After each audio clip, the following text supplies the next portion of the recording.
Hello, everyone. I'm here with Dr. Laurie Johnson.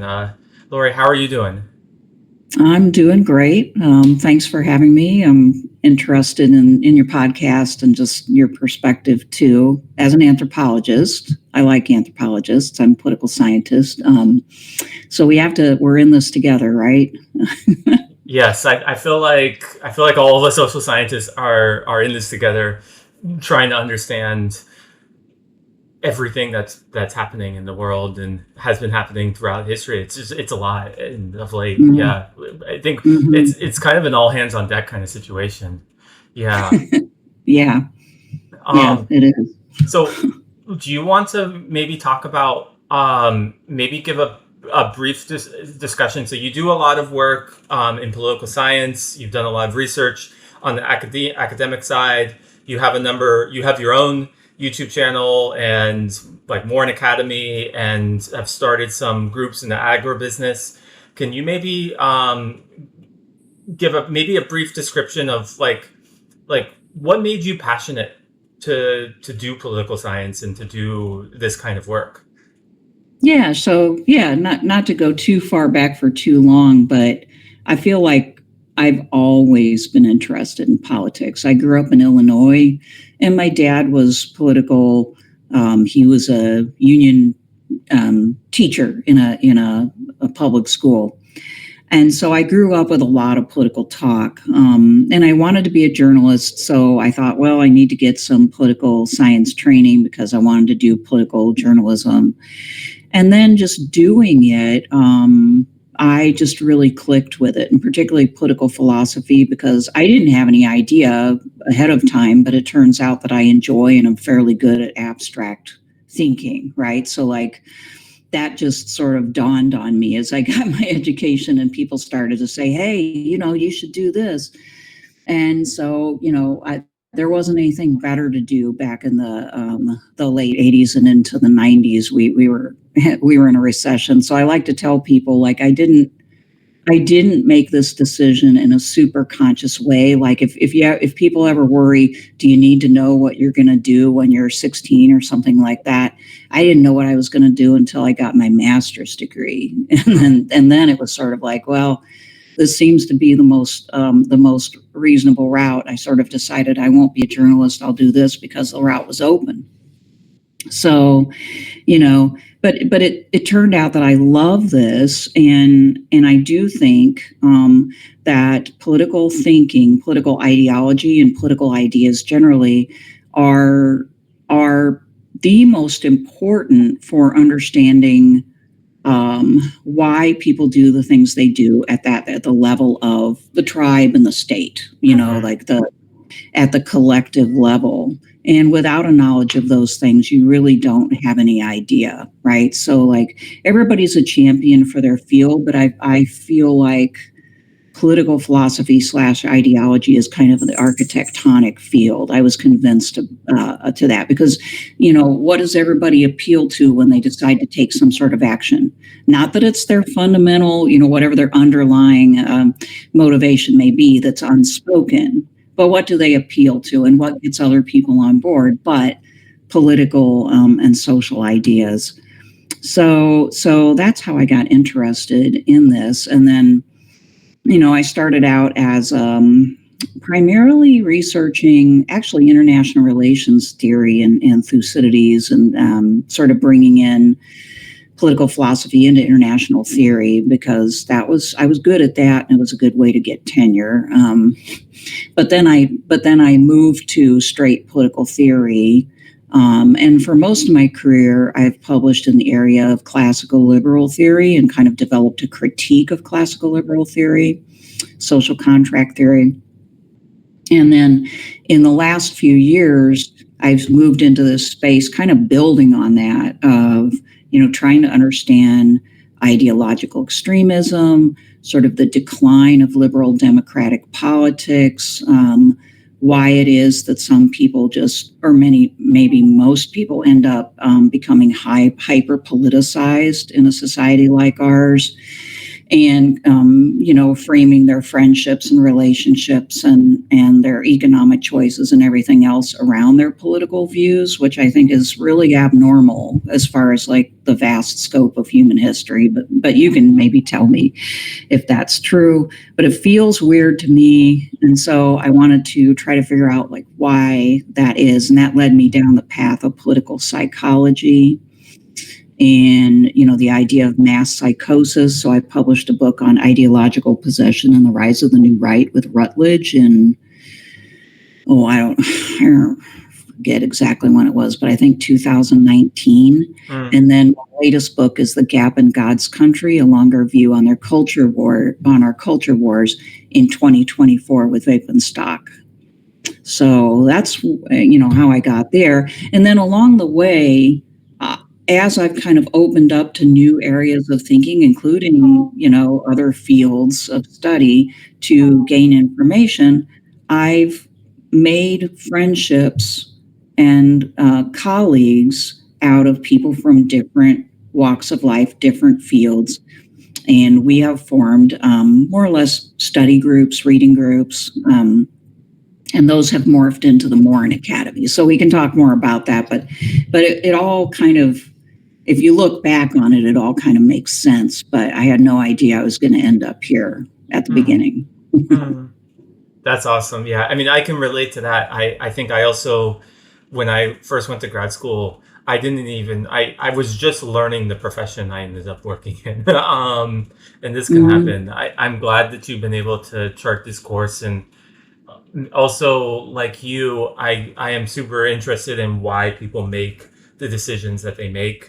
And anthropology often maybe focuses on more day-to-day levels than the level of the tribe and the state, though there are many anthropologists who also study that. But it's a very similar set of questions. Yeah. You were talking about this kind of brought you into trying to understand why people think the way they do.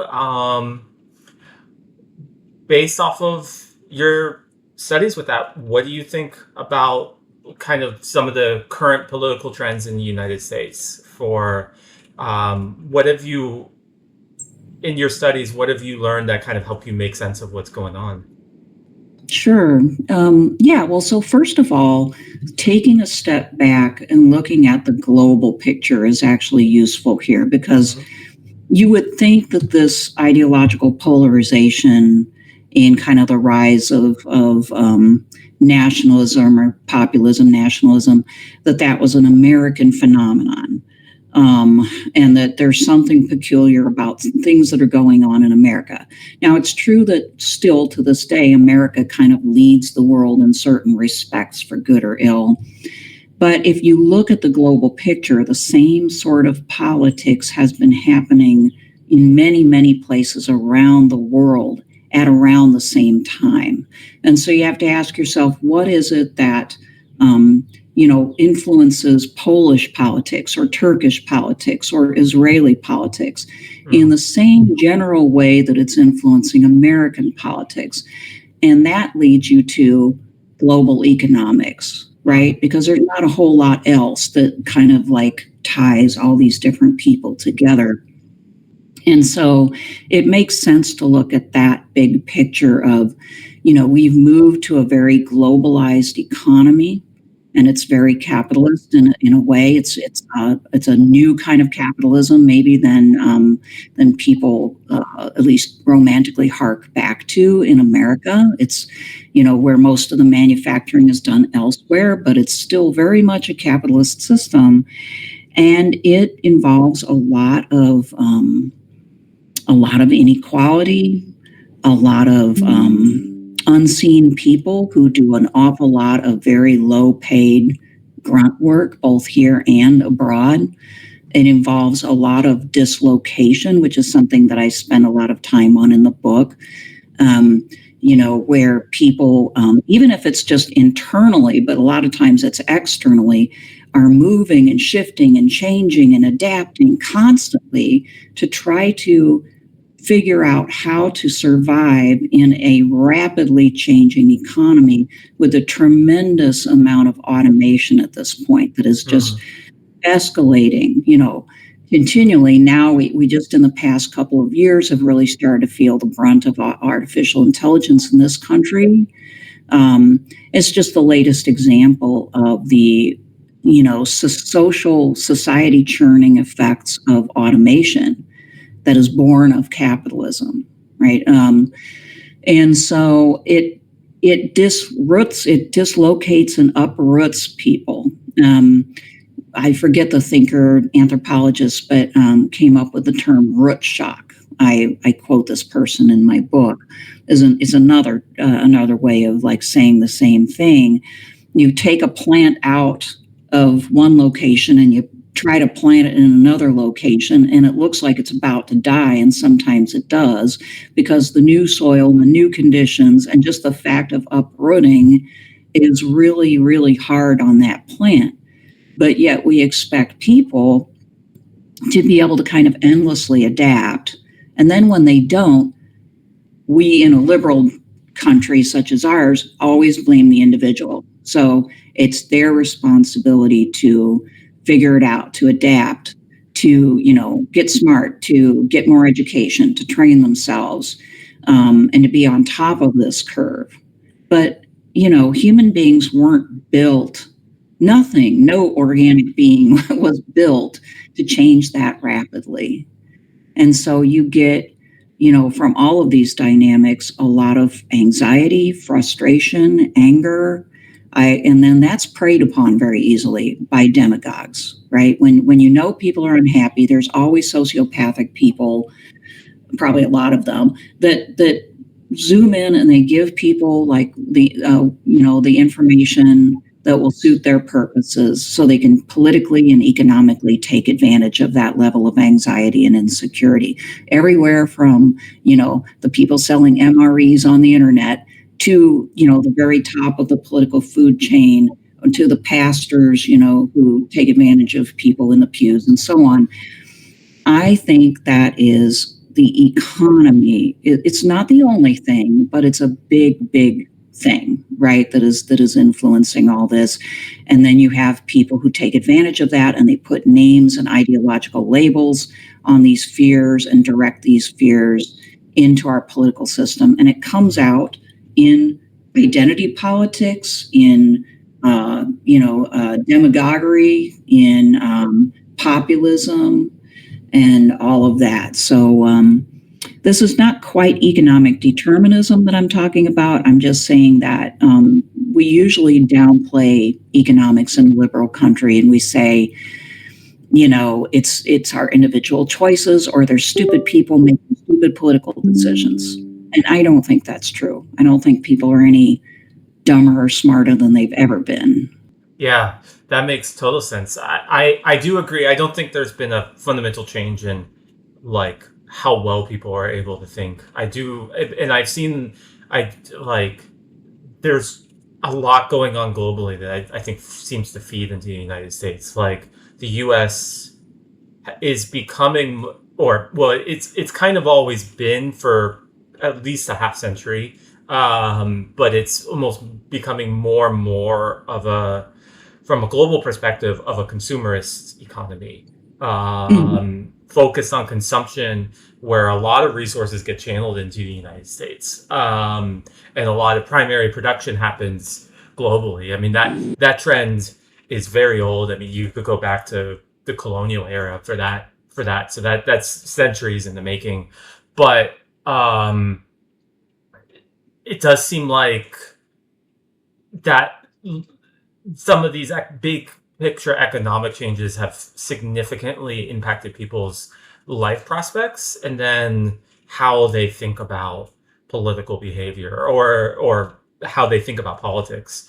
Or yeah, what do you think? How has all this played out in the United States in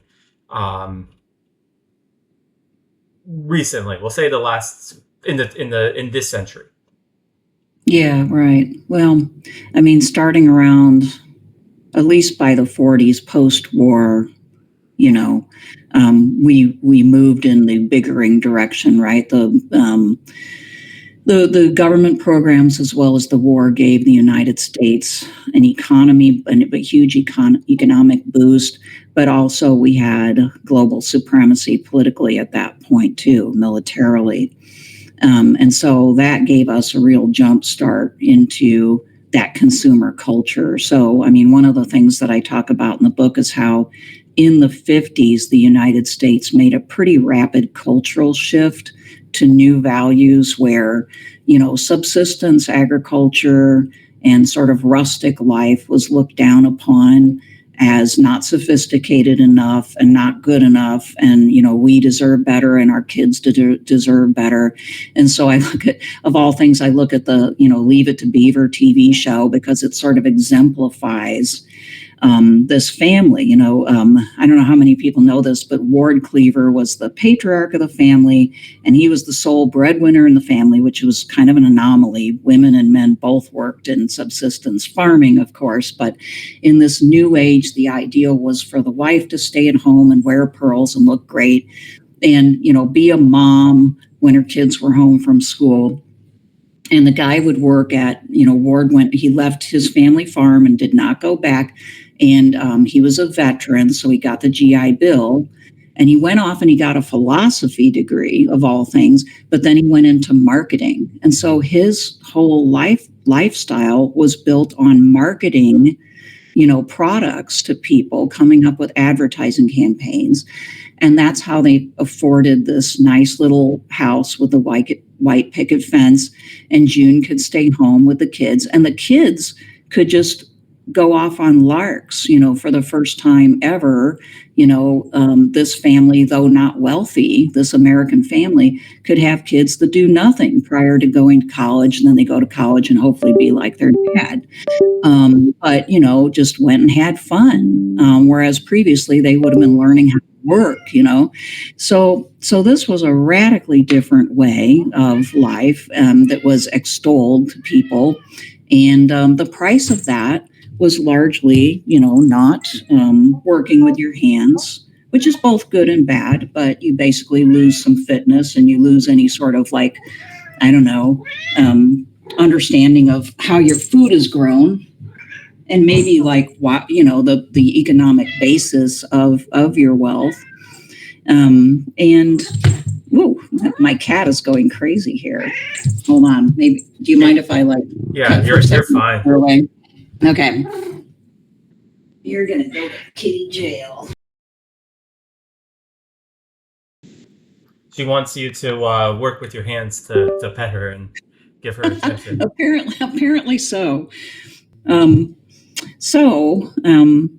So the values were supposed to change, right? So this TV show was one of the first therapeutic TV shows that taught the American family to value things and social, status for middle class people. This new idea of the middle class as kind of very upwardly mobile, aiming at the upper class, and the accoutrements of that were consumer products, and the wife was there to ideally purchase them, right? And so, our consumer marketing economy got off to a great start, aiming its predatory advertisements at women and kind of idealizing this way of life. So I think that that detachment, that a growing middle class, professional class in particular, that detachment that developed from, knowing where food comes from and how things are made, that has just kind of continued, right? And now a whole society is becoming used to not seeing that, right? We have very few people farming, and most of those farmers are not directly growing our food, by the way. That's coming from other countries. And, we get a lot of things at stores, but most of them are made elsewhere by people we don't see. And our economy has become not only consumerist, but also vectoralist. Mackenzie Rourke coined the term vectoralism, and I kind of buy into that. We have a whole layer of economy which hires a lot of professional people that is all about just being the interface between people Mm-hmm. and things or people and services, right? And this has gained us a lot of wealth, but it's about ready to be automated, I think, right? So like the days where people could make a living in the vectoralist economy, I think, are coming to an end. And this is, I think there's a consciousness, a growing consciousness of this, right? That this is a game we may not be able to win Mm. ultimately. And maybe a fool's errand. Like this got started with Alexander Hamilton, maybe way back at the founding, this idea that we had to be powerful, that we had to be a commercial power, that we had to be competitive the world over, that it wasn't good enough to just basically take care of ourselves. We had to do a whole lot more. And the price for this has been really disruptive. So I don't know if that quite answers your questions, but you can redirect if you need to. No, this definitely answers my question. It was a very broad question, so you could go in a number of directions. What you're saying makes total sense. I mean, what I was thinking about with the, I hope I'm saying the word correctly, vectoralist jobs. That seems like a certain set of jobs within the service sector, Mhm. which has had a pretty substantial increase in the last several decades as the proportion of jobs that people are doing. And I have seen the rise of, yeah, like kind of interfacing roles. And that's often where a lot of the, I could be wrong about this, but I believe the vast majority of people in the U.S. work in the service sector more broadly. I don't have specifically have data on vectorist, the vectorist portion of it, but Right. one thing this does remind me of, I was reading.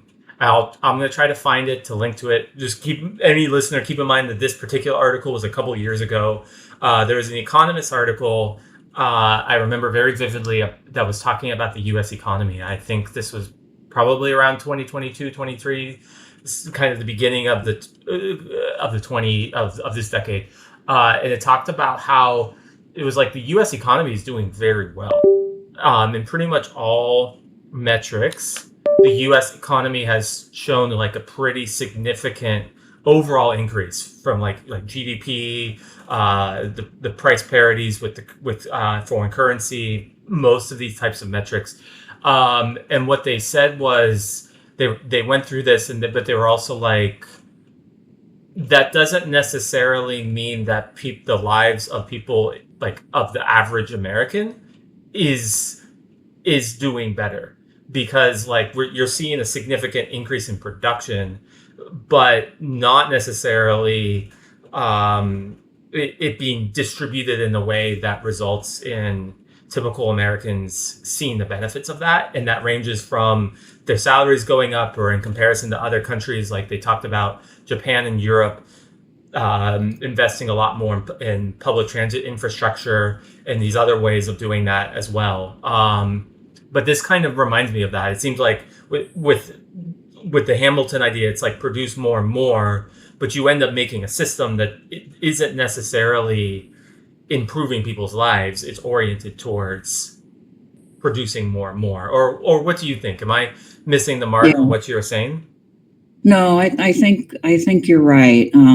If you look at the stock market right now, the stock market has almost recovered to its all-time high. Mm-hmm. At least the Dow. I think the S&P and the Nasdaq they're kind of in the same pattern, right? There was this dip with all the uncertainty, and it may happen again with Trump and his tariffs and just his general political uncertainty and I guess lack of skill as far as handling politics in this country. But that's pretty much been recovered. Why? Because at this point, the American economy, if you just measure it by like the profits of major corporations, is doing great. It's doing so great you can't hardly even stop it. But and even people who are kind of at the top of the food chain and have, fairly decent professional jobs at these corporations, whether they're hospital, there's a lot of people employed by hospitals, for instance, making great money, but they're mainly corporate hospitals. some of those folks, they don't know, maybe many of them don't know whether they're going to have lifetime job security. And they may also feel like their lives are not their own, right? So even if people make quite a good living, they may not be as satisfied with their work or feel as secure because there's far fewer companies that will just give them sort of a lifetime, job security, because they don't know if that job is going to be needed 10 years from now. And they don't want to pay for that, and they don't want to put that investment into those people because they may have to change, right? And get somebody new that knows more. And then you look at all the people below that who are working. And this is part of the crisis of universities, right? They're working kind of like mid-level and low-level service and managerial jobs that don't have job security, aren't making very good money. The very large service sector runs on a lot of people just barely, making minimum wage or whatever the market minimum wage is, wherever they are, which is not enough to make a good life and is not secure. And so, yes, we have statistically full employment right now because, like we don't have enough workers. Our birth rate is starting to go down, right?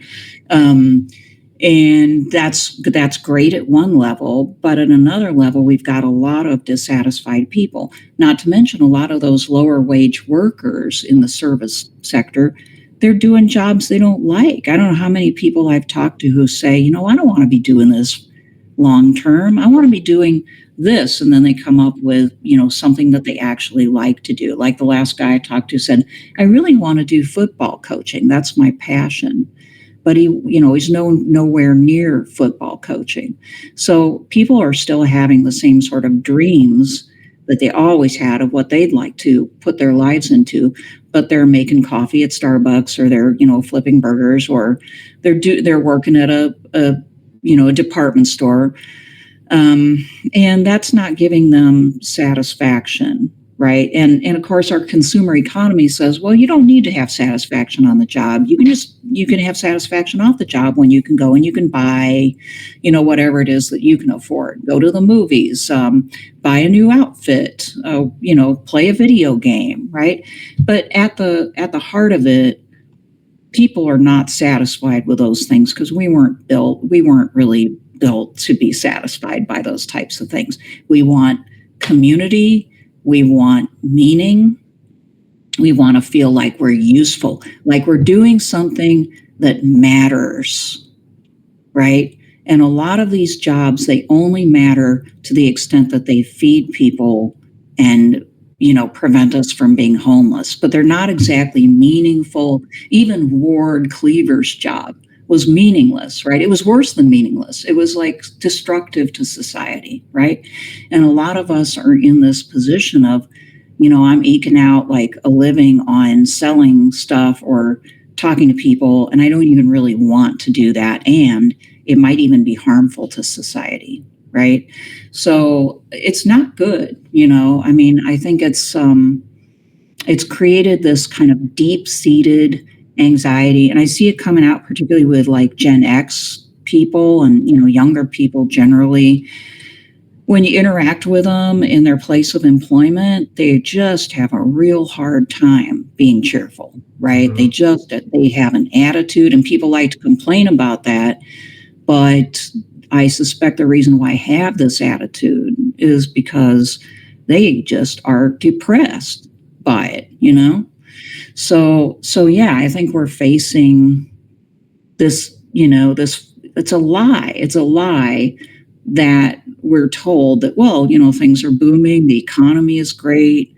Why is anybody complaining? We got full employment, but right beneath the surface, you've got this anxiety. And then when you add to that with a lot of young people, the debt, well, not even just young people, but you got student debt with young people, and then everybody else is in debt. Lots of people never pay off their mortgage, right? So that debt is always hanging over your head, so you can't make your life choices freely. You gotta keep doing what you're doing and not risk unemployment or not take a risk to do something else because that debt is going to kill you, right? So it is not great for a lot of people, and then we shame them if they begin to complain, or we call them socialists or communists because they're kind of interested in not being exploited like this, right? Or they think that somebody who's making billions and billions of dollars in these corporations that they're working for, that some of that should be redistributed to keep the system going, frankly. Because I don't see how else it can keep going if we don't do some more of that redistribution. But we're going in the opposite direction right now. Yeah, this makes total sense. And this reminds me of one of my friends who works um, in a job similar to what to some of the jobs you mentioned, where giving customer care at a store. He talked about how a number of his colleagues, he was like, you'd be surprised at how many of my colleagues are just high or maybe drunk, but especially high all day. And he said that this was a defense mechanism for them. It was a way to they didn't like doing this day in and day out. It was draining. So it was a way to kind of withdraw so they didn't have to experience it fully, like to almost numb their minds so they don't have to experience it. And it's sad. I mean, I think one thing in past decades of U.S. history, I think there was.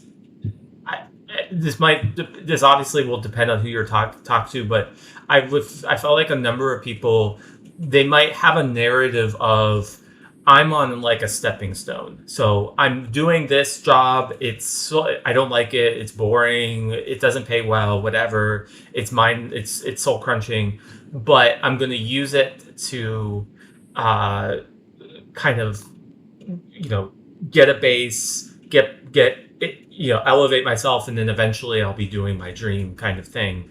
And it's a form of the American dream, and whether that was a reality at that time, is, I think, highly debatable. Sociologists will talk about, economic mobility and how viable that actually was. But that aside, I see in the current era, I don't see that as strongly. It seems like there's more of a sense of, I'm stuck and this is never going to get better. There's nothing. And I don't know. I don't think that's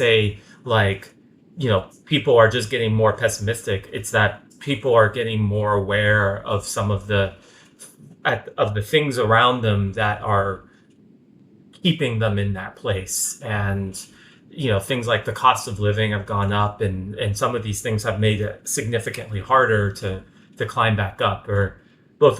What do you think? And how does this connect in your mind to like politics and some of that?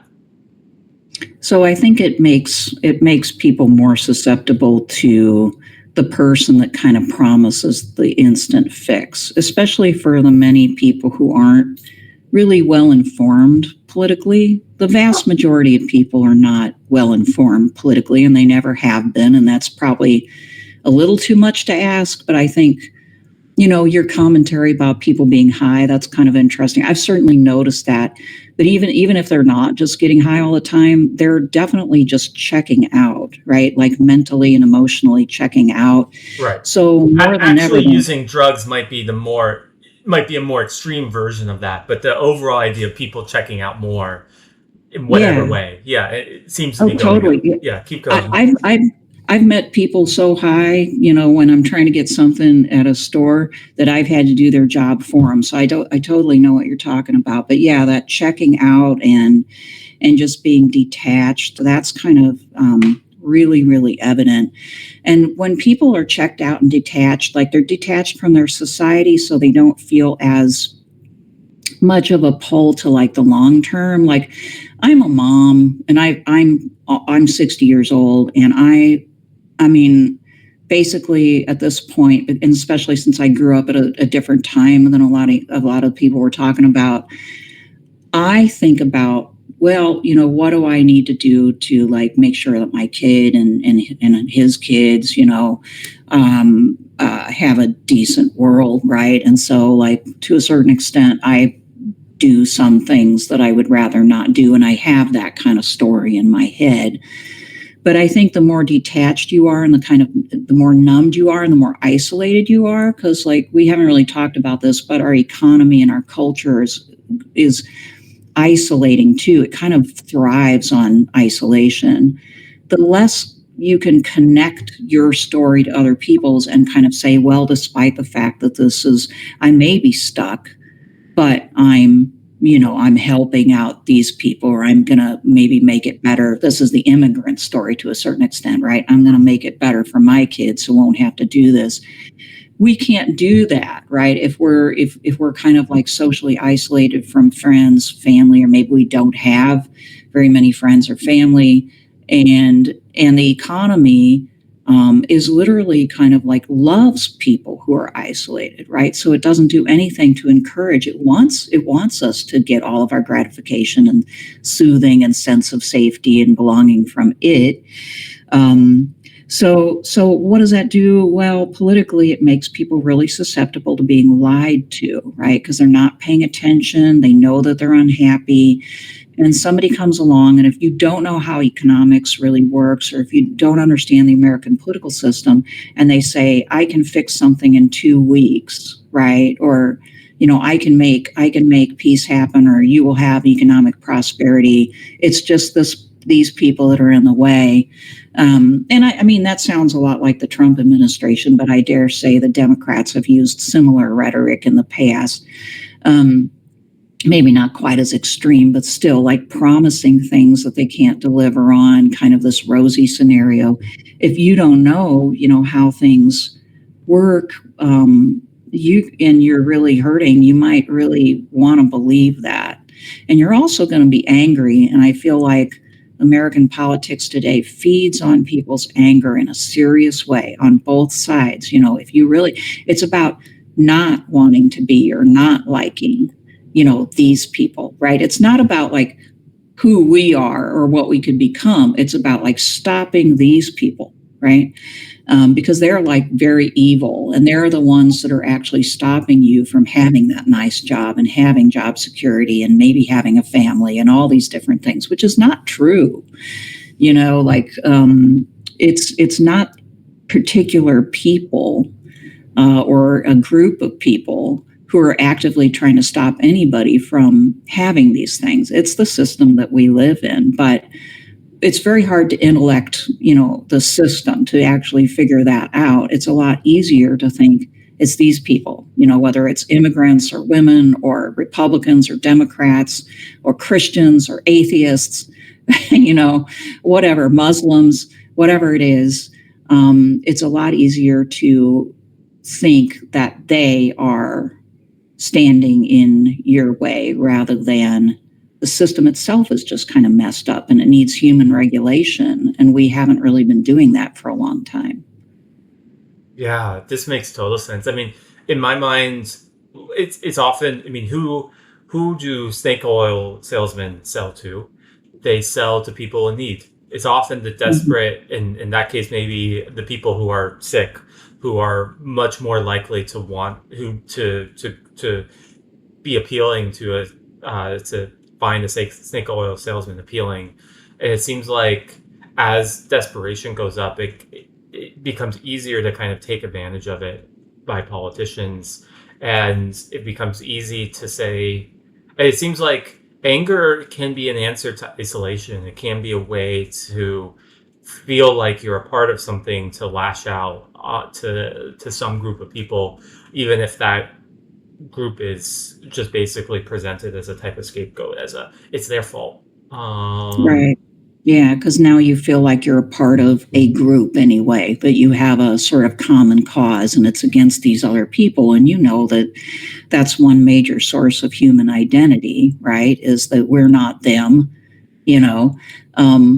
But at this point, there's no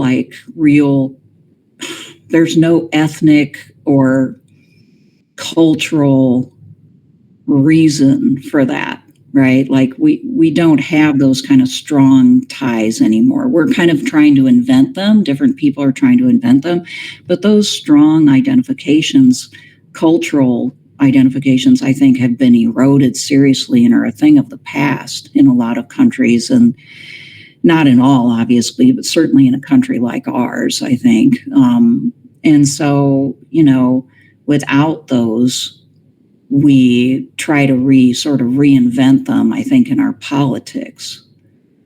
But it doesn't work because politics can't give you that kind of sense of belonging and meaning. It's ultimately unsatisfying because it is snake oil. They're selling you something that's not real, and it never fixes your problem, right? Like one of the things that I ask people when they're from the right and they're like angry at Democrats, I say, so, we've had Republican administrations quite a bit in the past, like 30 years or so. And has there ever been a time when your taxes went down as a middle class person for real? Did they ever go down? Do you feel like you ever really saved tons of tax money? And they can't really think of a time, right? Because you're overall under both parties, generally speaking, our taxes have gone up.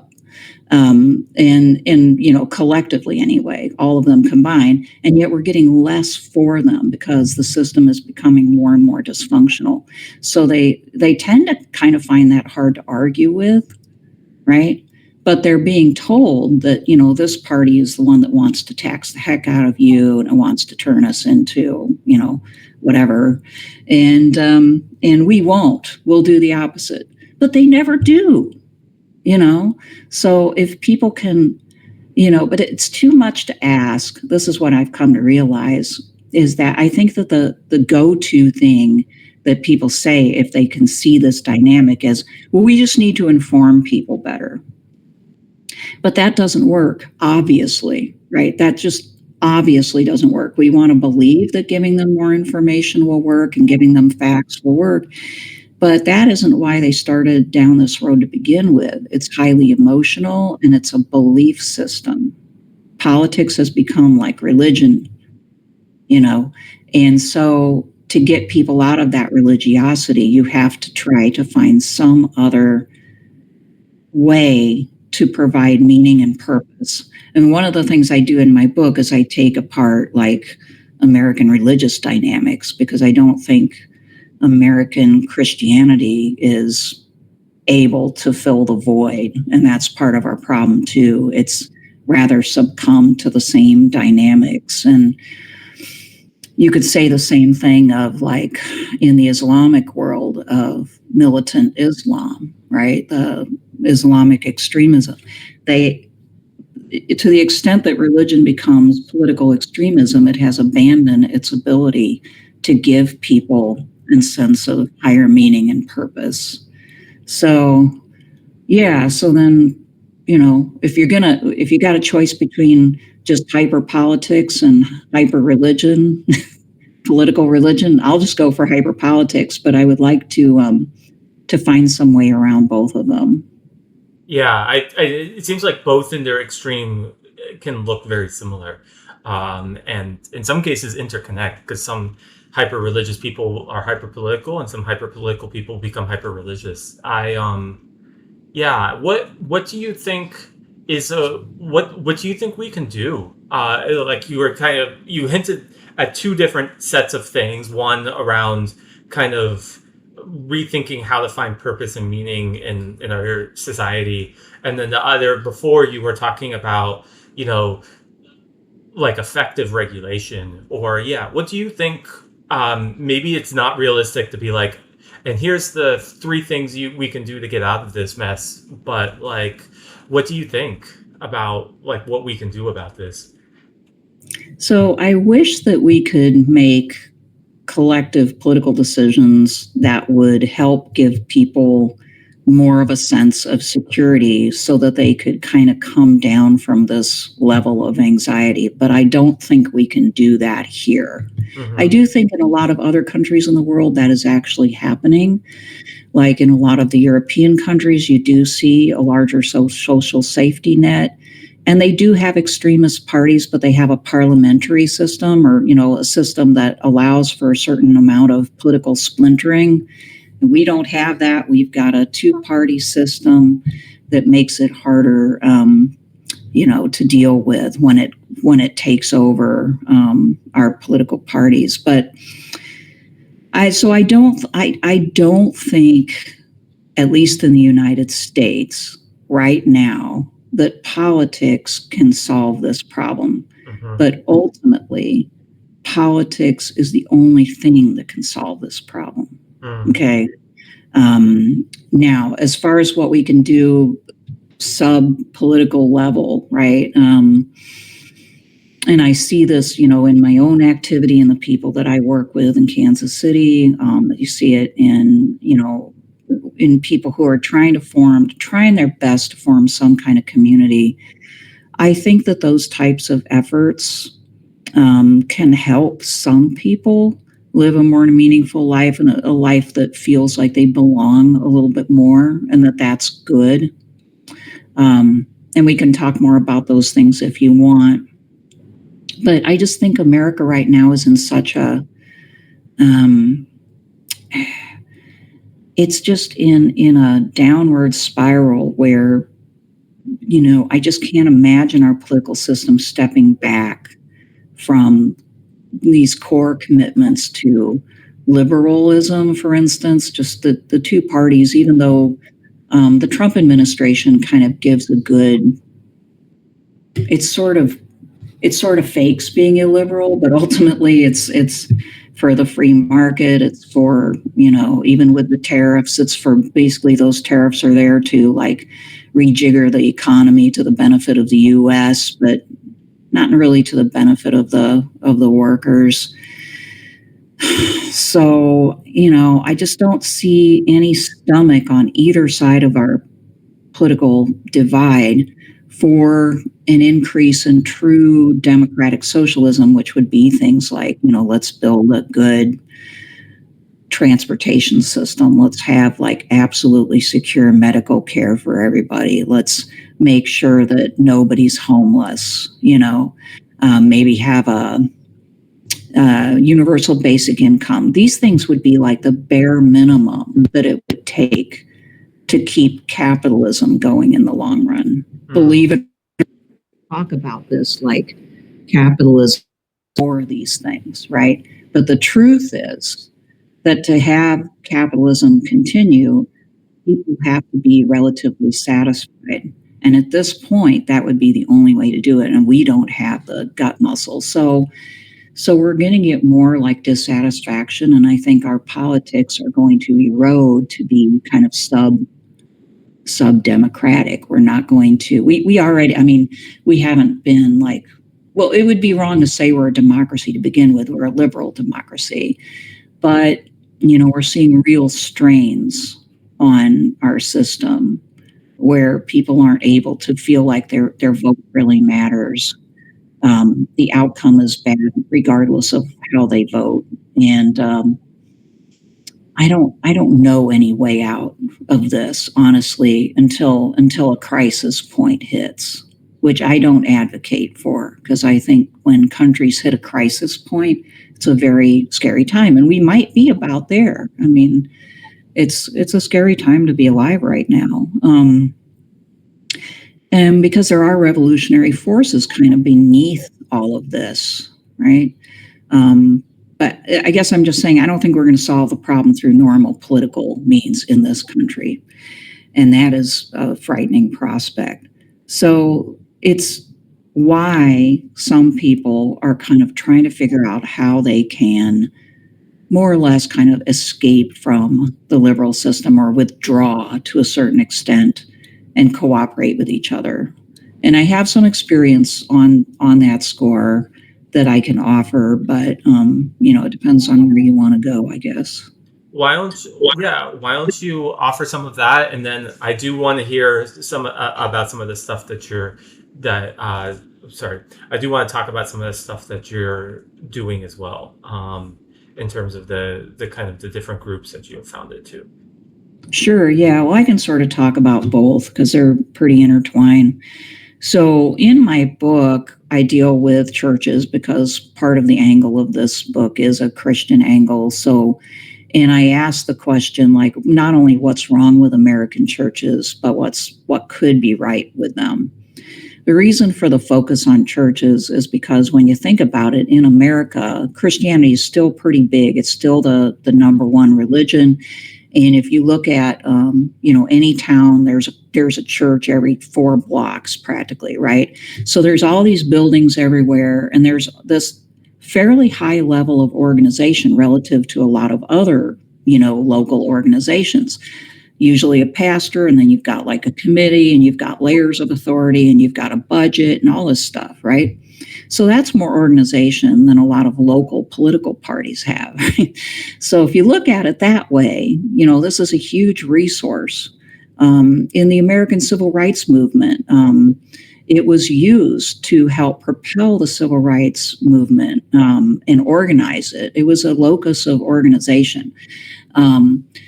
So it could be that, but it's absolutely not for the most part. The thin community that people get in these churches it's very thin indeed, right? Like you go maybe once in a while, or maybe you go every Sunday and you see people, you shake hands, and then you go home. Or if you're really dedicated, you go to a study group and talk for an hour, and then you go home. So there's no cooperation to speak of helping each other. They might do charitable outreach to others, but they don't ever think about what can we do to build a community to where we're actually helping each other out with things that we would otherwise pay for, and therefore kind of helping our people de-link so much from this consumerist economy and from these huge, economic anxieties that they have, by saying, we'll actually have each other's back. That's where they don't go, hardly ever. And that makes me mad, because that is early Christianity did do that. Mm-hmm. That is a part of the Christian legacy, and people have forgotten that. So I do discuss that. And then I look at the Catholic worker movement, and I'm a part of that. That's it's got Catholic in the title, but it's definitely an ecumenical movement, and it includes a lot of people who aren't Christians, who aren't anything in particular. It is a movement that started in the Great Depression with Dorothy Day and Peter Moore. So many people have heard of Dorothy Day.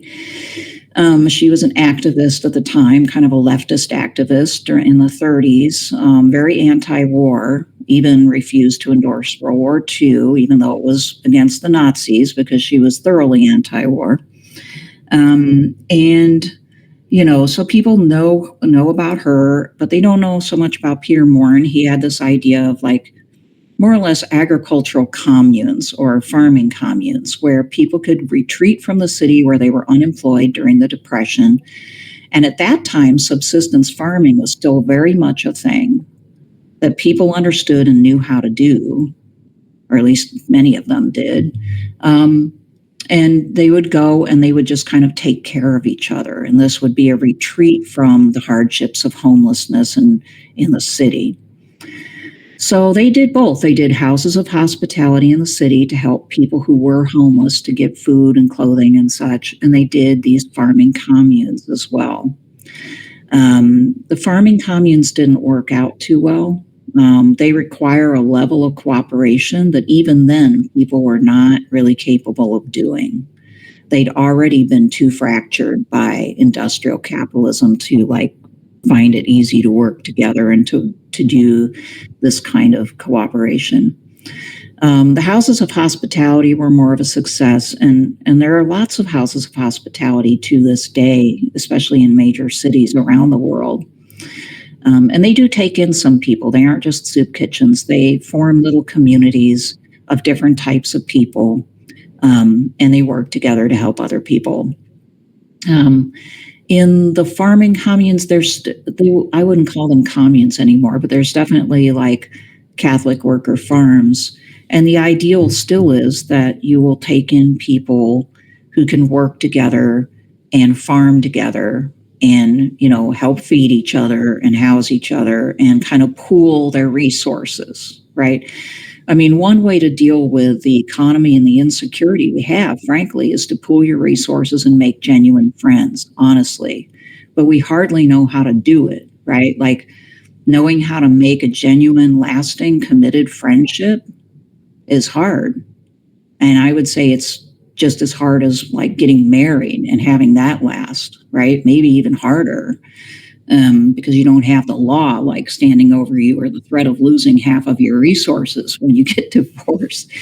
So, like, this is a huge challenge, you know. And in our experience, we have a Catholic worker farm in Kansas City that I'm a part of, or at least I support. I don't live there right now because I have a job in Manhattan, and you know maybe someday I'll be closer to there, but I go there at least once a month. I work, I financially support some of the things. We've helped build up a guest house, and we have people who live there full time as well as people who come in as, we call them, worker scholars.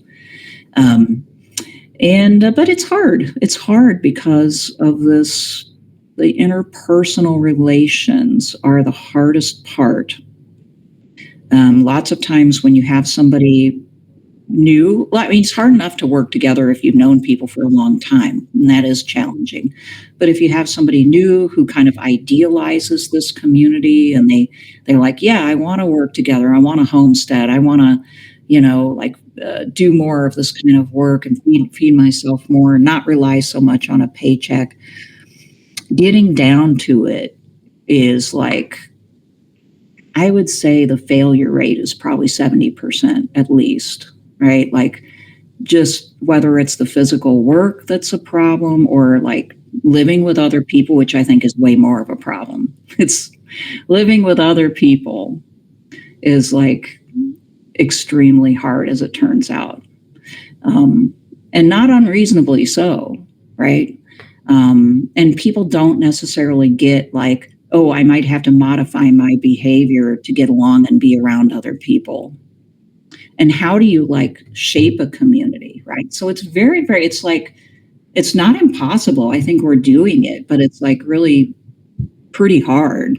On the other hand, it's very meaningful. So, but would I say that this is a solution for our society's problems? No, it's not. It's not. It might be sort of an inspiration for people in whatever walk of life they're in to stop just buying everything and look around and see if they can forge relationships with other people to fill some of those gaps, like maybe their neighbors or their family members. Instead of arguing with your family, maybe like see what they can do for you and what you can do for them. But like it's extremely difficult for people in our society to do those things. We want to feel like we're completely independent, right? And that anything short of that is shameful. Well, already our culture sets us up for zero cooperation, right? Which is why I say capitalism feeds on that, right? It wants to make you feel ashamed if you need somebody else.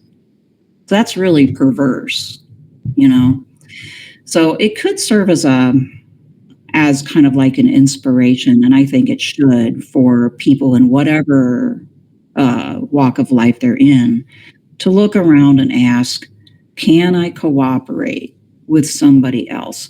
Can I find some meaning outside of the economy, right? Can I, frankly, save some money by not reinventing the wheel? Because I don't want to feel the shame of asking somebody for help. Yeah. This makes total sense. I mean, I could see. So first of all, this reminds me. I mean, many years ago, when I was fresh out of college, I was a part of a Catholic worker movement for. And now, ironically, I joined it for a couple months. And this was in Chicago, and then it actually fell apart because of leasing issues and there was some in the community wanted to stay in the city, but many wanted to go to there was a related rural, like you were kind of talking about these two different sides of that movement. So many of them, when the lease expired, just went to the rural area, and the community kind of just splintered from there. But that aside, I do like, I think Dorothy Day is I mean, she's the most famous person for this, but a very clear inspiration. Like, I would recommend anyone read her autobiography. Yeah, The Uh, Long Loneliness. All right. that one. Yeah, I couldn't remember Yeah. the title. But yeah, it seems like this is kind of very much in the like kind of building alternate community. I mean, you were talking about the early church, which at least before Constantine seemed to have a very different relationship with the powers that in their society, particularly the Roman society, than many churches do now in the United States. And I've seen Hmm. many churches. I mean, it's like U.S. Christianity is very broad. So like but I've seen many churches that seem to be very much a part of the system, whether that's propagating things politically, but also very much a part of this kind of consumption capitalist mindset in many cases in ways that they're not fully aware of, and kind of like surviving and building within that, as opposed to. But I think, like you said, I think there's a lot of promise, like on a practical level. I think there a lot of promise to building community.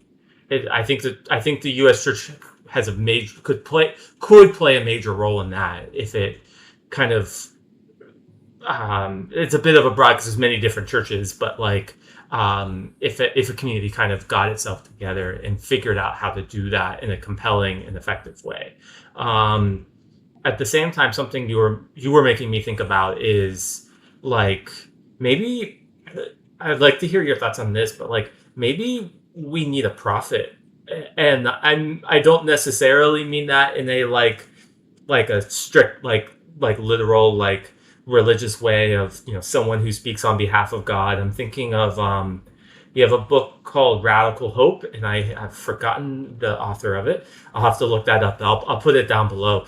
But like as one example where his basic argument, he analyzes certain Native American communities. There's a particular communities that got forced from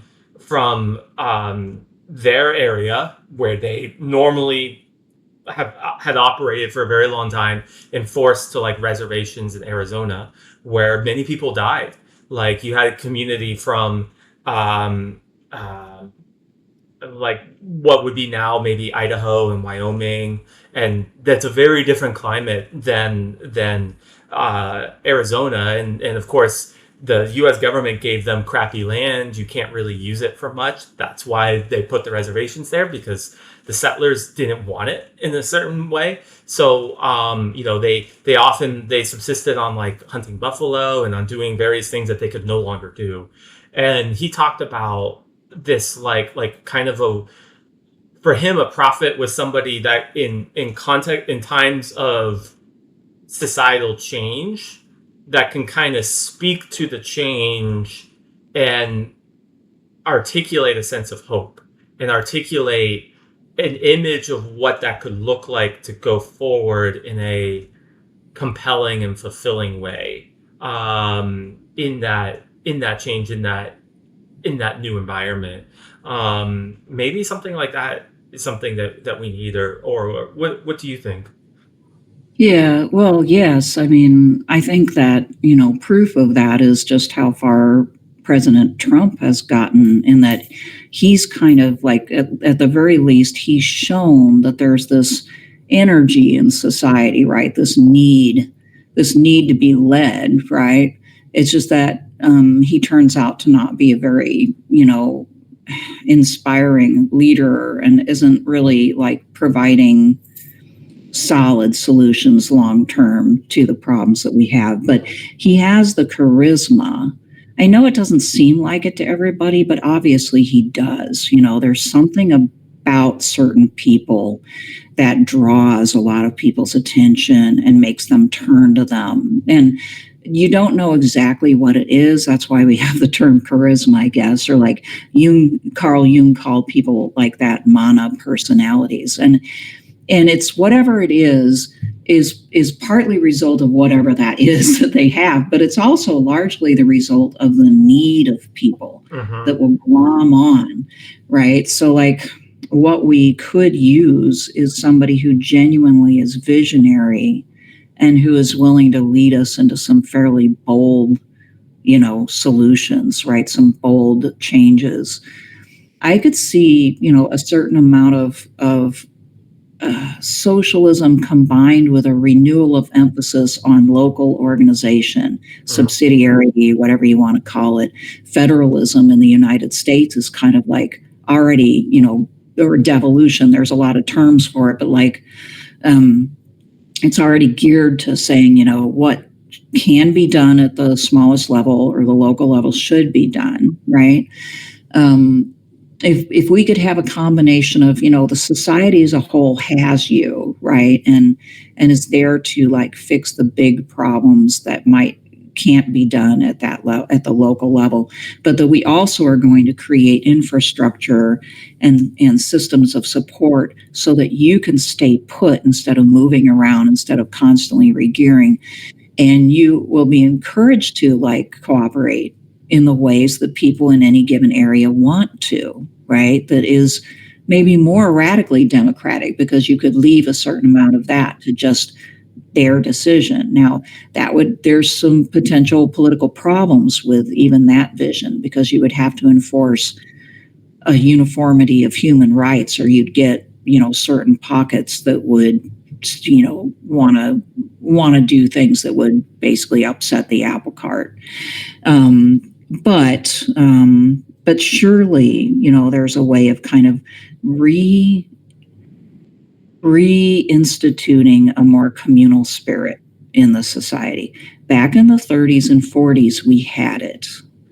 I write about this in the book because in rural areas, talking to old farmers that, farmed, and many of them lost their land in the 40s and 50s, the stuff that these communities did would be recognized by people today as communal, like communal harvest time.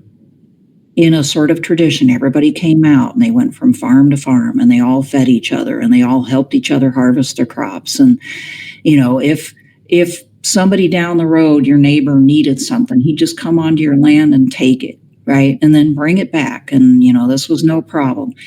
That level of just trust and cooperation and kind of traditional practices is something that I would like to think we could recreate. It wouldn't look the same. I don't think we're not going to return to the horse and buggy days, and nobody wants to. And that's something that people bring up to criticize this type of proposal. I'm not wanting that, but I am wanting the sense of, okay, I fit in here. I know what to expect. I can count on other people to have my back and to support me, to treat me respectfully. And I want to feel like I belong, And, I would like to think that we could create sort of social infrastructure that would support the development of that. And I think one of the key things that's needed is for people to stay put, relatively speaking, to feel like they can stay and develop relationships, and that they don't have to so strongly compete with each other that they can't build those relationships, And then if we can encourage them, maybe through providing more of those basic things, to value something other than things, to stop being so grossly materialistic, right? To value human relationships, to value the environment again, to value the spiritual life again.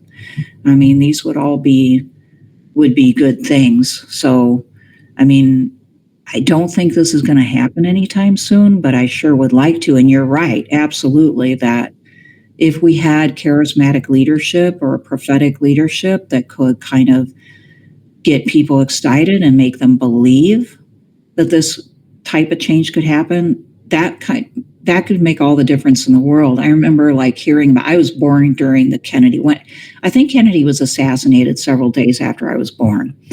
But I grew up learning about Kennedy and, about FDR before him and, these great presidents who did these things that people could get on board with it at, national level. We're going to make people go to the moon. That would be an example of that. I don't know if that was the best use of our money, but like we accomplished that, to have the societal commitment to do something like that is extraordinary. We can't do that right now. Elon Musk and Jeff Bezos are going to the moon, but like our government's space program is in their hands now, right? So, yeah, I'd like to think we could do better if we had somebody who could lead us, who was truly inspiring. But where do they come from, right? Like, where do we find them? Because another problem we have is there's so many voices competing now. You could have the prophet out there somewhere, and he or she is drowned out in a sea of voices, perhaps. It's harder now. Yeah. I don't know. Do you have any thoughts on that? Yeah, no, all of what you're saying makes total sense. So I kind of have two thoughts. One, I'm reminded of something you said a long time ago about demagogues, when you were like, when the conditions are in a certain way, demagogues come, and you're like, there's a certain number of people who have that type of sociopathic tendency, and they just kind of get listened to when the moment is such that they can kind of get, the fans can flame them.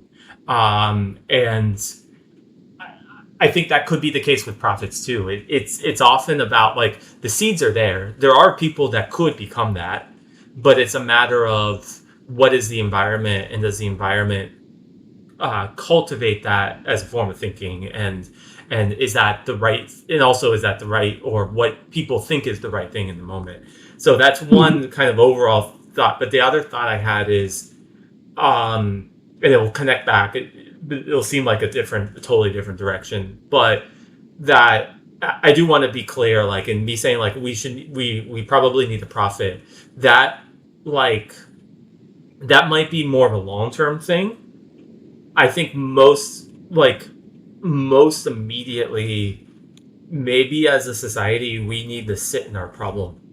I think one thing that can happen, and I was talking, the person that the last person I was talking to, we had a long conversation about this at a portion, but people can jump to solutions, or what I'm going to say are quote unquote solutions, and you even see that with people following demagogues. I mean, part of the idea of, we're going to blame immigrants, we're going to blame this group of people, whatever group you before you had a whole list of people. That's jumping to a conclusion, and I think when the problems are complicated, sometimes jumping and saying this is what we're going to do can be one of the worst things, and you need to take time as an individual and as a society to, like, take stock and to actually sit in the problem, and that it's often, I think, some forms of, this depends on how you define the words, but some forms of optimism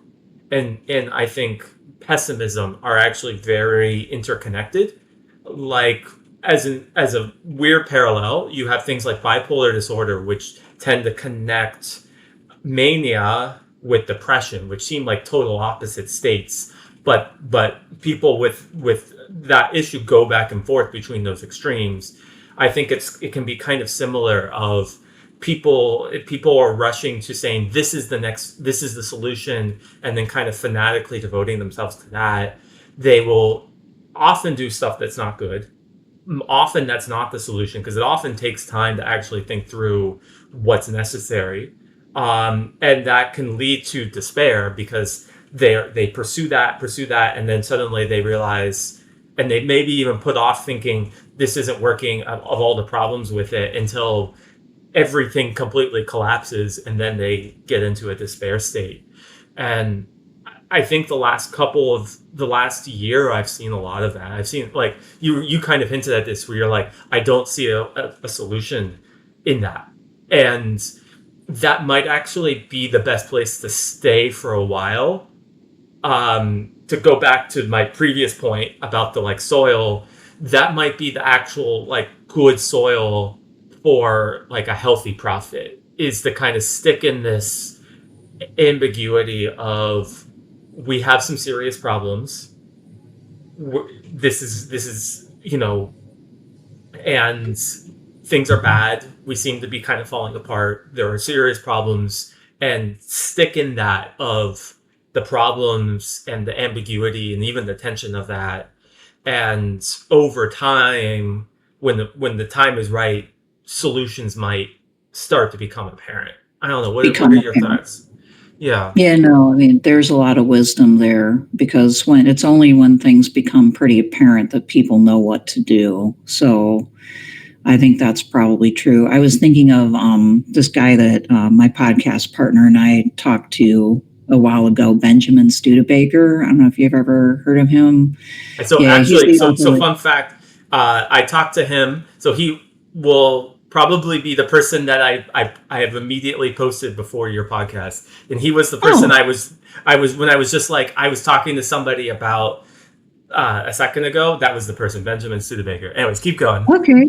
Yeah. So his book, Legitimacy in Liberal Democracies, that's huge. And I can see where you're coming from, knowing that you talked to him. Yeah, like he's pretty convincing, and that we're probably going to be sitting with this for quite a while, right? And you would like to think that kind of the exhaustion of that will eventually, make the conclusion clear, right? Or the path clear.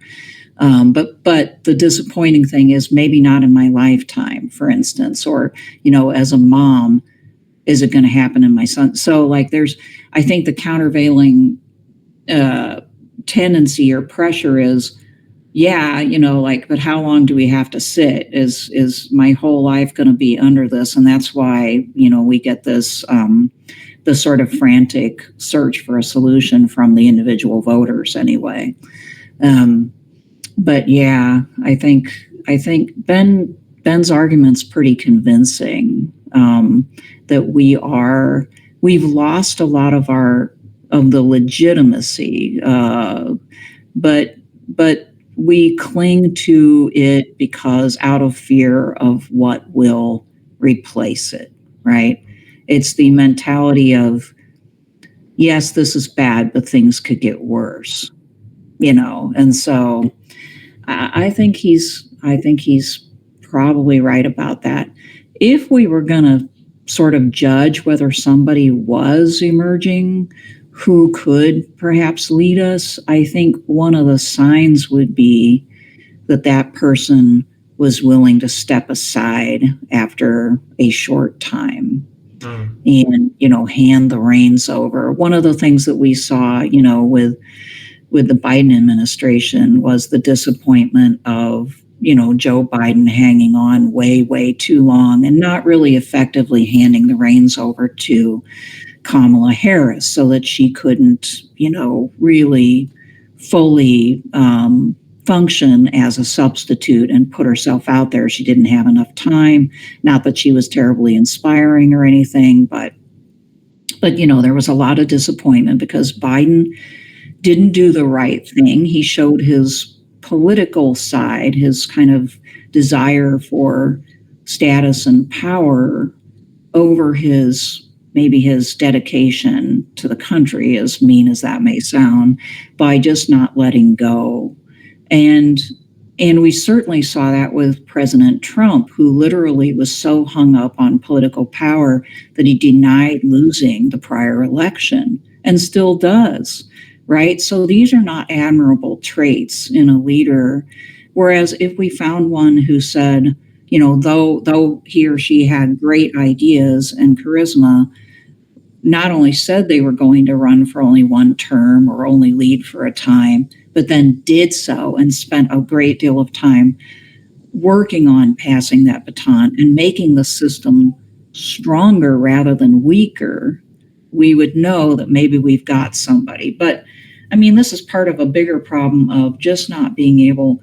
Society right now is having a heck of a time recognizing genuine authority over false authority, right? We can't hardly recognize it, whether it's in our families or our community or at the national level.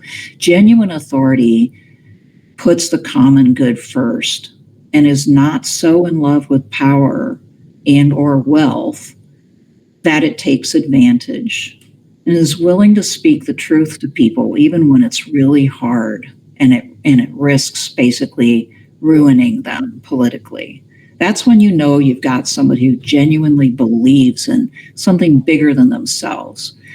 And we can't even recognize those people right now.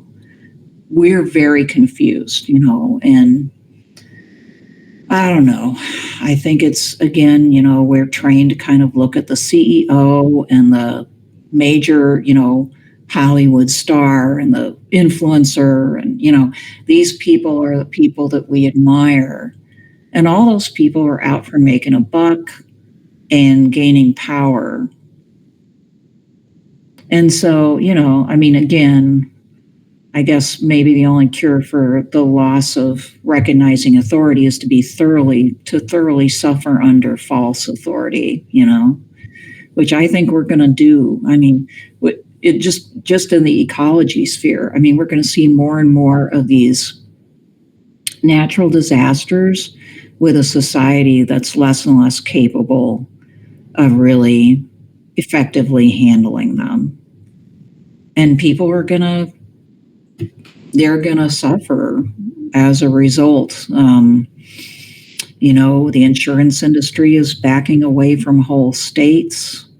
The federal government is they want to end FEMA. FEMA may be kind of a bad bureaucracy in some ways, but ending it is probably not a good idea.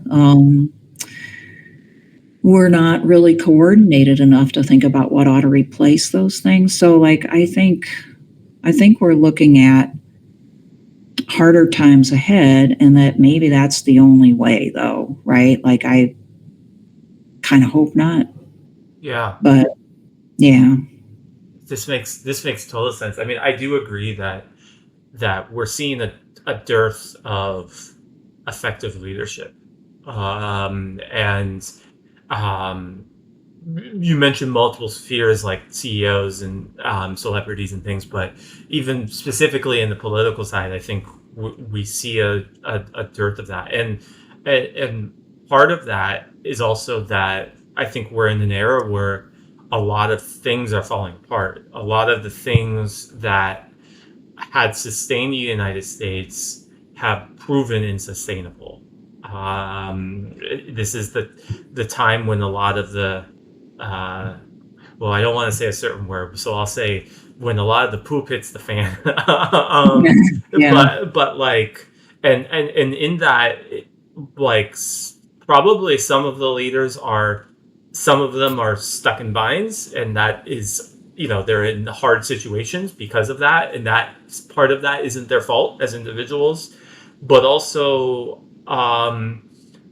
some people seem to be this seems common when you look at societies when this happens, that they encounter people who take advantage of it, people who or people who just in the political system, they're not able to be effective, so they learn to keep themselves going by basically touting BS and kind of getting people riled up and or getting people to just keep voting for them, even though they're not able to make effective change.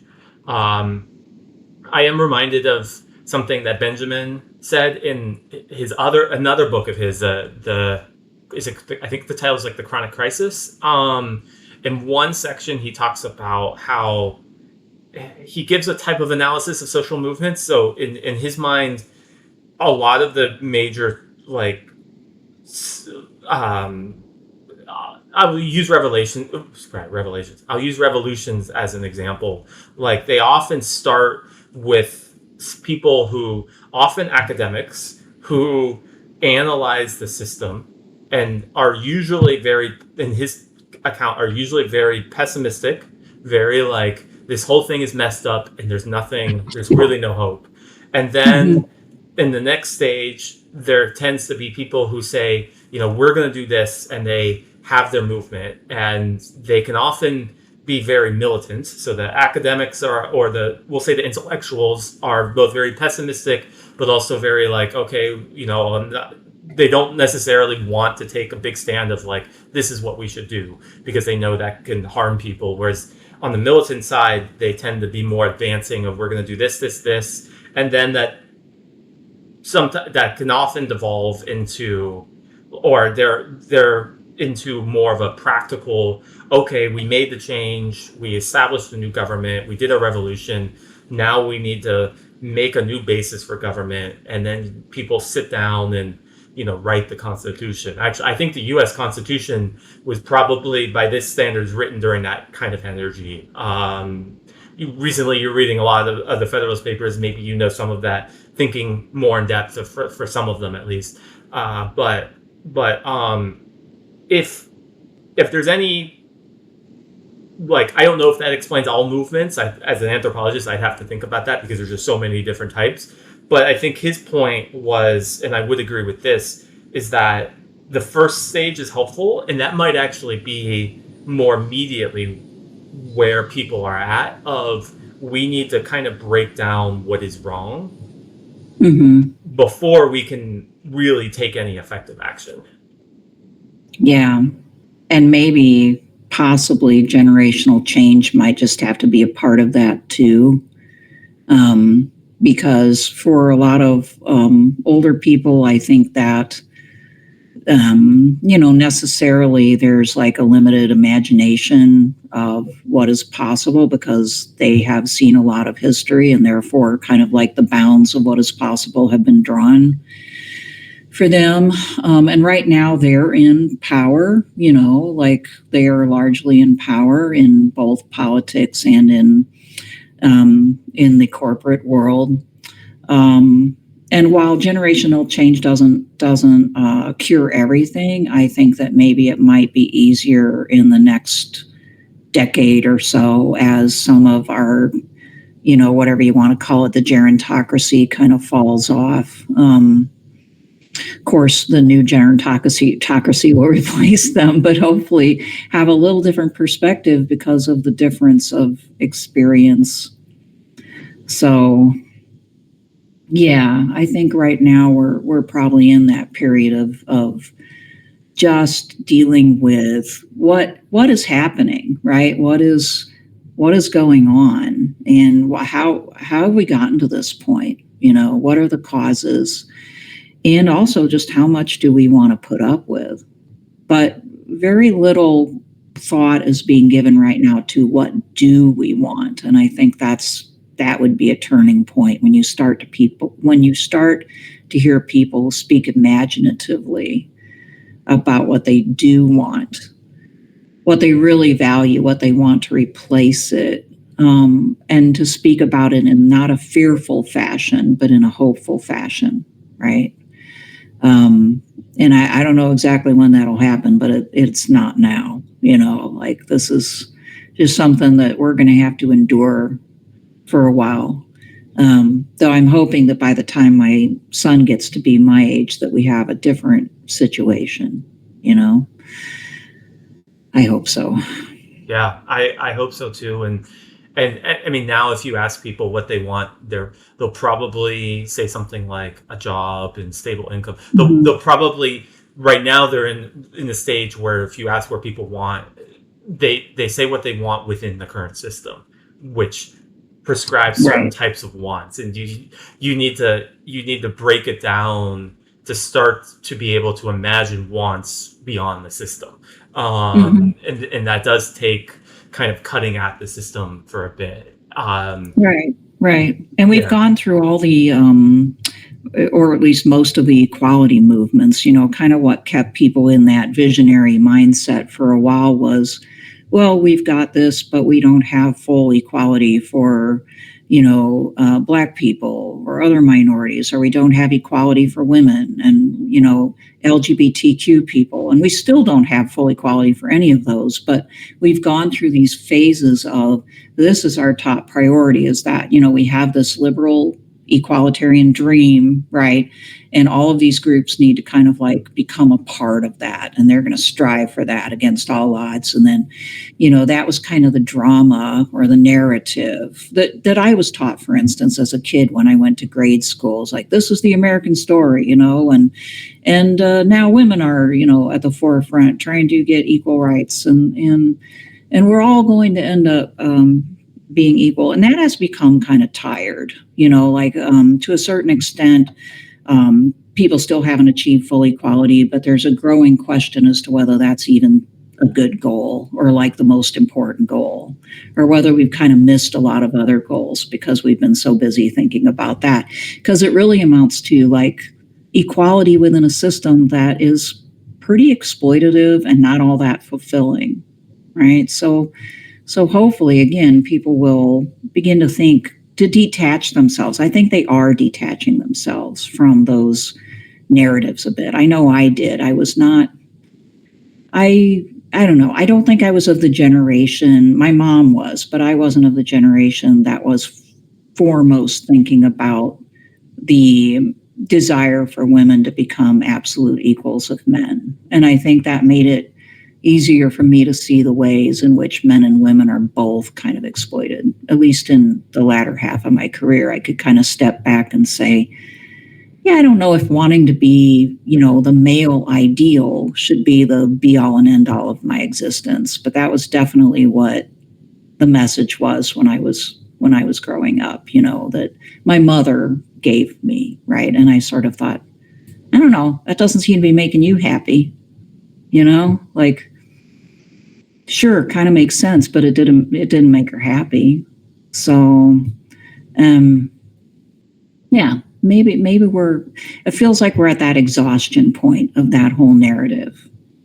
You never know. Yeah, I mean, that particularly reminds me of this might have been maybe 2 or 3 years ago, but there was a period when on the streaming services, like, there were many popular shows that featured like female CEOs or like prominent female businesswomen that were antagonists and were kind of secretly evil or turned out to have significant downsides to them, but they often touted like equality, helping women and bettering women. And then it was often shown that in the context of the show, that they were, as like business leaders, were basically secretly like advancing themselves to the detriment of the rest of women. And this kind of reminds me of that, of like, well, you can be the CEO, but it doesn't necessarily mean that, like there can be a bit more of a, well, but that doesn't solve everything. Okay, you can become you can get advancement in that way, but that isn't the end all be all of what it looks like to have a more just society. Right. Now you too can be exhausted, angry, not spend any time with your kids, maybe not have them, and just generally, not feel fulfilled, even though you're now working your butt off, right, to fulfill other people's expectations. And again, that's not a statement to say, let's go back. It's more a statement to say, we were all sold kind of a bill of goods about the relative value of those targets to aim at, right? And maybe we were also sold the idea that, I know that I've heard this message, if women are in these positions, they will have different values. Not necessarily so. I mean, your gender doesn't make you 100%, great or evil. And, that's society through those movies and TV shows kind of contemplating that reality, right? Because I think that was also a promise that, well, as women kind of advance and they get into these roles politically as well as in our economy, that they'll kind of add this measure of, caring and no, I mean, we're also trained to be highly competitive and to think about the bottom line and so on. So, yeah, Yeah, I think we've kind of reached that point where we need to question the telos, the very aim, of our society. And maybe we sort of are through our morass, or whatever you call it, like flailing around in the morass. Maybe we're starting to come to grips with that. Yeah, I agree. I guess speaking of questioning our society, one final question I did want to ask is, so you have done a lot of work around thinking and talking to different people and trying to kind of form that. And I'm thinking like your YouTube channel, you have the Morin Academy, and your podcasts like Dust Bowl Diatribes. And um, do you want to maybe why don't you kind of talk a little bit about what you do there? I know I just kind of said three things, but they're kind of all interconnected. And Yeah, how you guys try to think outside of uh, the various systems and try to think through what's best yeah. for us as humanity. Well, we got going about almost 10 years ago now at a reading group here at my home that was it was about ecology and agriculture primarily because my former student Spencer, who's my podcast partner, had started this book club, and he invited me. I think he was taking ancient medieval political thought from me, I think, at the time.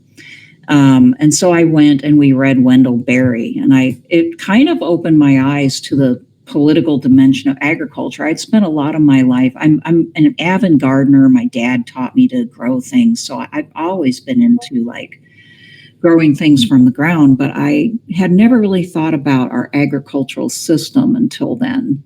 And I didn't realize the political implications of it until I read Wendell Berry. And so that intrigued me, and I stayed with that reading group. I invited them to my house, and we had this institution that drew in several other people in a very lively conversation that happened every week around a dinner table for years. And then even when people had to move away, they would Zoom in.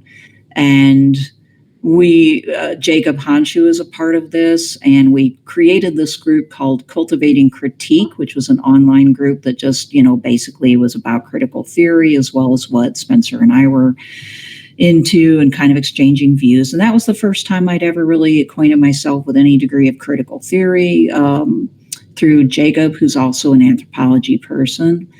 And yeah, so it broadened my horizons, and I realized that reading outside of my field is really valuable. And that group just sort of morphed slowly into the idea of the Morin Academy. We sort of brainstormed, the three of us, and about like, what could we do moving forward? We don't want to stop having these discussions, but we also are living our lives. We have to make a living and so on. But we have this vision, sort of this dream of not only remaining in touch, but even to form a lasting learning community. I think we aren't going to be able to have that in a single physical location, but the farm kind of serves as a focal point. And so the Morin Academy was born of this idea of kind of combining through Peter Morin's. Peter Morin had this triad of cult, culture, and cultivation, with cult being religion or spirituality, culture being politics and economics, and cultivation, agriculture, and environment. And so, obviously through our discussions, we were having like all sorts of realizations about the interconnectedness of these three. And so it just so happened, even though none of us had heard of Peter Morin until like a while into our friendship and like studies together, it just so happened that our interests kind of coincided with that triad. And about that time, I'm a Catholic. Spencer Hess became a Catholic, and Jacob is a Protestant, and we have different like religious and views. But all three of us could kind of see why it was important to discuss how these different things related to come up with, instead of staying in the same grooves and coming up with the same, solutions and ideas, to cross fertilize and get some new thought going. So that's how the Morin Academy was born. I think like we were incorporated in 2022 as a nonprofit. People can go to PMaurin, that's PMAURIN.org, and they can see our courses. You can click on courses and classes and see the courses and the reading groups that we have. We have a calendar there where you can see the schedule. And we've got a blog down below so you can see the latest posts there. We almost run a little mini university. We have like associated instructors. We have Deacon Chris May, who right now is teaching a class on Ivan Illich, who was kind of a radical thinker in the 70s. And anyway, like we have a Patreon. So if people can actually like get on our Patreon, and for $120 a year, and I think there's a discount if you go for a full, like pay full year in advance, you can get all of our live and recorded content, which is many classes a year taught by me, Spencer, Jacob, Chris, and a few other people. We've got some Catholic workers like Harry Murray who teaches classes. So it's actually a pretty good deal. And for I think half that, you can get just the recording. So why is it so cheap? Because we're a nonprofit, right?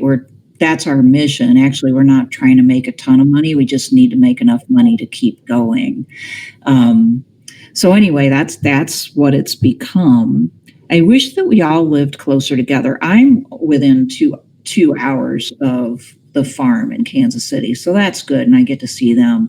Jacob is up north. He's quite a ways away, so we don't see him as much, but we stay in touch through the academy, and I don't know, it's good. And we emphasize the importance of not just talking, right? Even though we do our share of talking, but it's no good if you don't actually do something, right? And so the farm for us kind of serves as that point of praxis, and we try to carry that on in our personal lives too.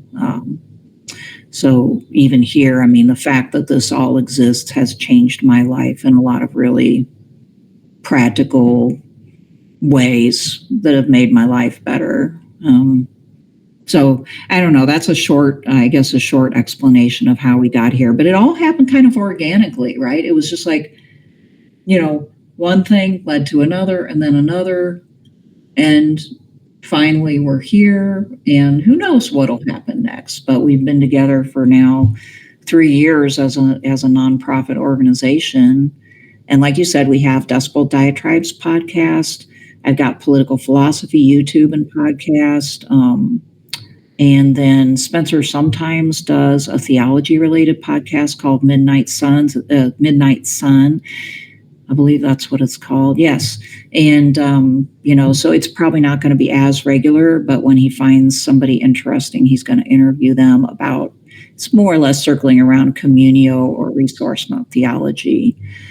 Which is kind of getting back to the original Christianity idea and just like what thinking about the Catholic Church and it's the reality of it, what it really is. And so we're doing all that. And I would just encourage people, if you're sort of in this zone of interest, to, think about checking us out.